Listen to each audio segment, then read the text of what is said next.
here we go again. So we're gonna be removing this slate. It's like a 2-inch tiles. So I want to give you a little tip on how to remove them. I already started on this side, as you can see behind here has been removed, and I actually broke the back of the sheetrock here, but I'll tell you why and what happened. So what I'm doing is, of course, usually you want to just scrape the grout with a knife, a utility knife. Just scrape it off, you know, and you remove it.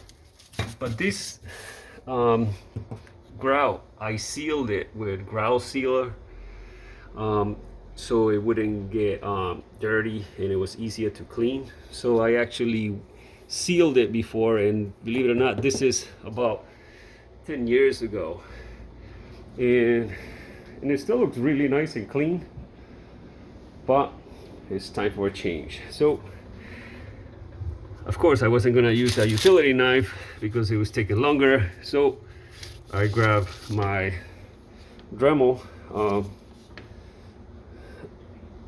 gun multi-tool, and I used in the carbide grout, and actually it's working pretty good. And I'll give you a little thing real quick.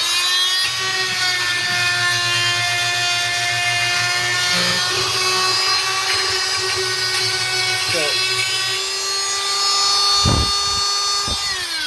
basically I had to do every single line vertical and, you know, everywhere. And what was happening at the beginning, of course, this section, because it's only 3 layers, was coming out good. But you see how this one is, because of the mesh, and you know, some guy did it really good, which actually it was me. Ha! I have this mask because there's so much dust right now, but it was scraping in layers, because as you can see, this is slate, so it's layers of sand. Over time, slate is actually sand that has been compacted, and you get a lot of chips like this. So I'm trying to get one big chunk out at the same time, and I'm using this putty knife, which is a little bent and it's a strong utility knife, and it's working pretty good. As you can see, what happened to me was in that section over there where I broke that sheetrock, it was a section around here that it was really difficult for me to get leverage, and I used this chisel, and I actually put too much pressure into the wall, because that's what I did. But I can fix that pretty easy after. But this is how I've been doing it, and I'm just gonna put the phone right here. Hopefully you can see a little bit of what I'm doing. So basically I was doing this before, and let me show you how easy. See how that chips off? And that's not completely, that's only half of the tile pretty much.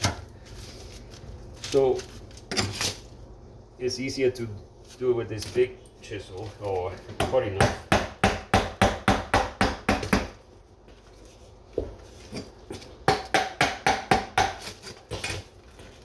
So if you put too much pressure, right now with this chisel, because it's so hard, I did that so you can show you what would happen if you don't get it the right leverage.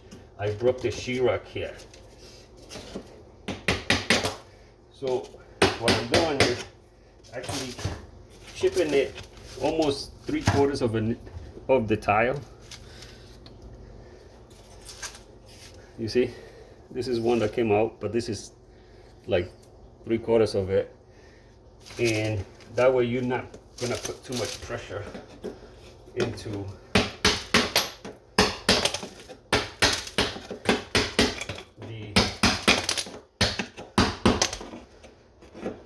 back, or if it's a bathroom, it's probably gonna be more like a concrete rock. But this is just plain sheetrock. So now that we have most of it out, I'm gonna come back and hit it with this cutting knife.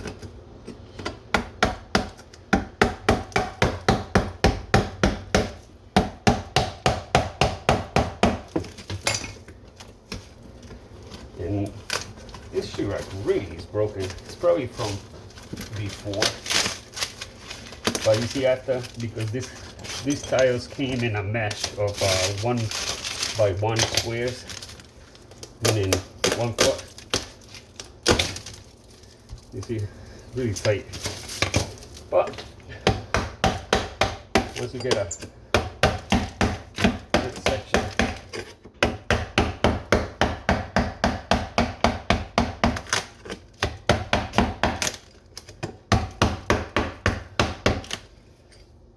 and I don't know if you guys do this, but a tip for me when I'm hammering something, I don't hammer like this. I use the side of it for better. I would have to hit my hand. And this is what happens once that little section comes off. I can peel that off. Now I gotta continue up or this way.